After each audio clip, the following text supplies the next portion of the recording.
And listen, you start going to city council and reading the EPA documents that are everywhere with their own scientists. 90+% of them 3 times have gone to Congress.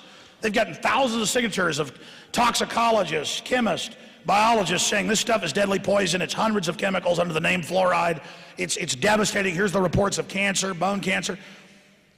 You take it to them and you say, listen, I'm not going to be smiled at and laughed at by you, okay? Just because the lobbyists come in here and pay you a chicken feed, $5,000 your campaign mayor, this is on average they give them, to buy, in the case of Austin, $1 million+ a year.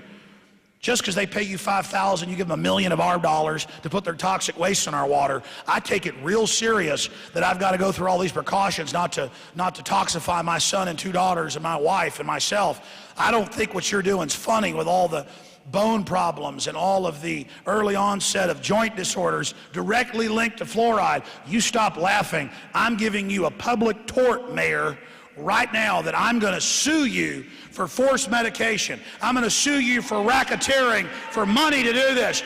Don't you laugh at me, you little criminal. Listen, that's not some tough guy response. These are evil people getting paid to poison us. It's totally evil. Let me tell you, giving them a tongue lashing is nothing. They should go to prison for what they've done. I'm telling you, any crook that'll serve this system's a crook. And you start going to the bars they're at, record them. You start following them around. I mean, look, we're not playing games with these people, okay? These are criminals. These are scum. And I'll guarantee you, they're involved in other crime, not just the stuff they've made legal because they say so. It's time to get aggressive with them. It's time to shove cameras in their faces. It's time to say, stop killing us and robbing us, you little piece of trash.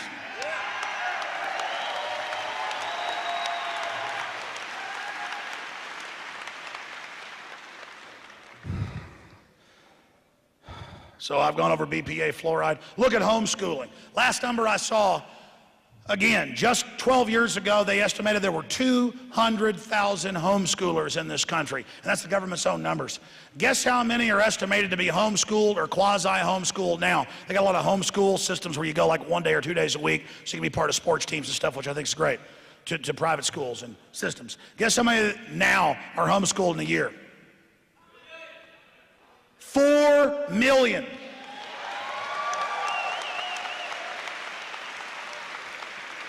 It's estimated in its exponential growth curve by 2020, more than half of U.S. school children will be either homeschooled or quasi-homeschooled. That's why the system is panicking, because we just put our kids on the yellow school bus, send them off for fluoride treatments and aspartame food and GMO, and just hand them over to the government, and the government's sitting there saying, oh, you drew a picture of a gun. We're going to arrest your daddy now. Oh, you're a 4-year-old in Head Start.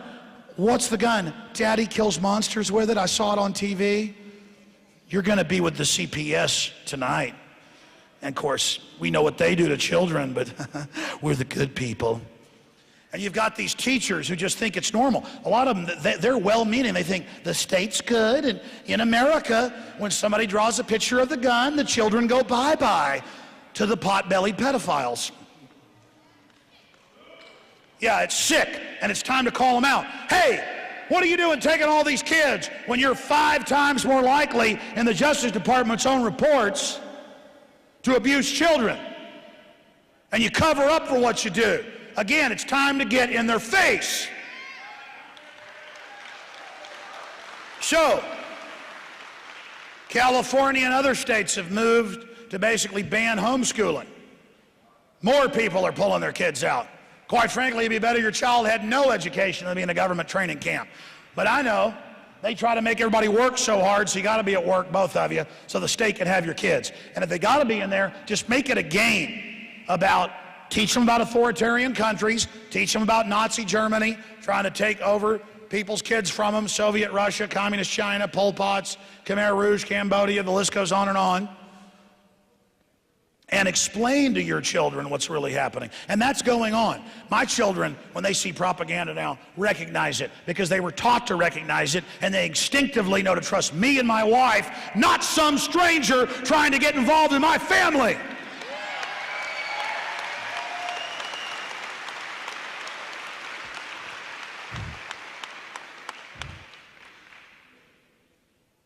And that's another issue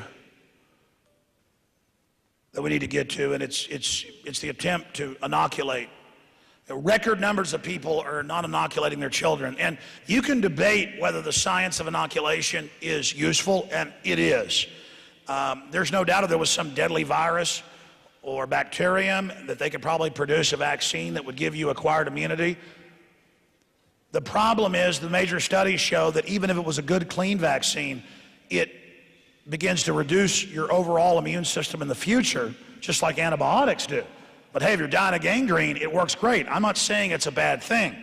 The problem is the corrupt interests that run Big Pharma are eugenicists on record who have said that they want to reduce our world's population and who've been caught thousands of times adding horrible things to vaccines. That's the issue. They always try to argue, oh, you're against vaccines, you're against science. That's like saying, you're against all roast beef sandwiches. And I'm like, no, I'm not. I'm against this one that you just took a big crap in.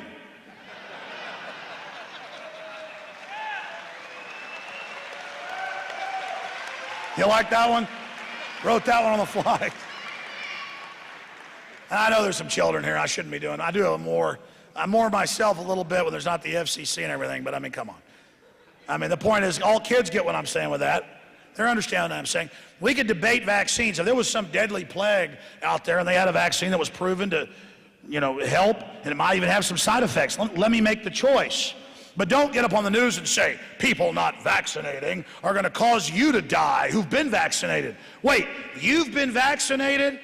But me not taking it's going to make you sick? I thought the vaccine protected you.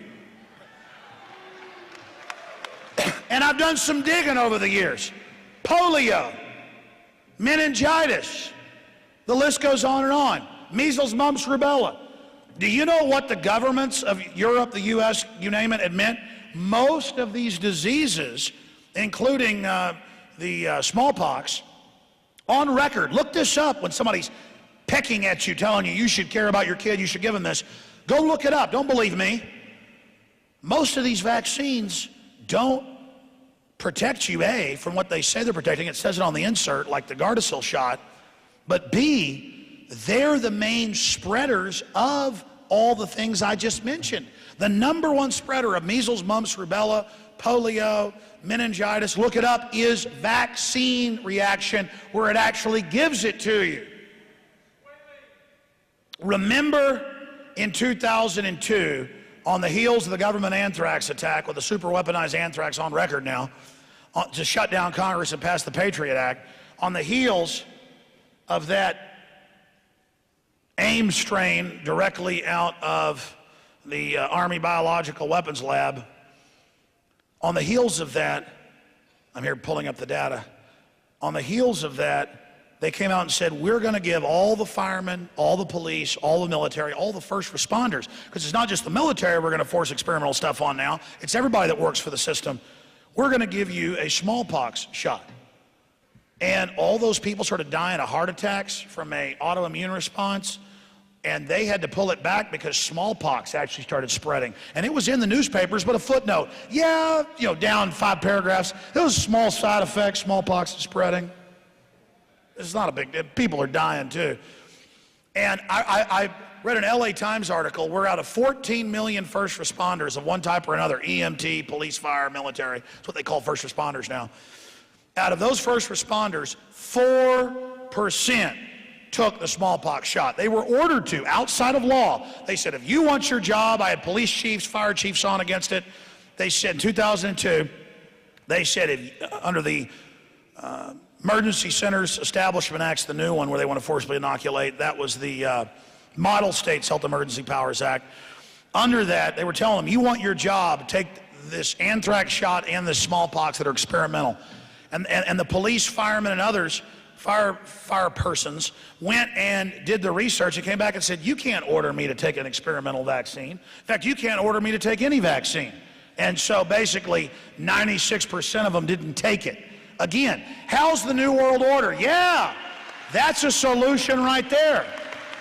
How is the New World Order gonna enforce all of this when their own enforcers are starting to wake up to them? Think about that. People are getting wise. When the feds put the underwear bomber on the plane 2 Christmases ago, our listeners were on board and saw the government put him on board. And they came on my radio show, Kurt Haskell, his wife's testimony as well, and said, we saw a sharp-dressed man order security to let him on without a passport, without the proper identification at the gate. And then a month and a half later, after I was called a conspiracy theorist, the State Department Undersecretary Kennedy told C-SPAN we were ordered by an unnamed U.S. agency to give him a visa and get him on the airplane. Right when they come out with the naked body scanners. Again, that freaks the globalist out like nothing you can imagine, that once you start to get wise to them, all the momentum swings into the favor of humanity. So realize we have been really slowly gaining momentum, struggling from the bottom up as the underdog. And more, they've got the money, the propaganda, the fear, but we've got right on our side, and we are starting to turn the tide. That is the blueprint to defeat the New World Order, is to recognize these scum for what they are. Ask yourselves, what are you doing in this time of great challenge? What are you doing to unlock minds? Go to INFOWARS.com and PRISONPLANET.tv for the latest headlines and cutting-edge information.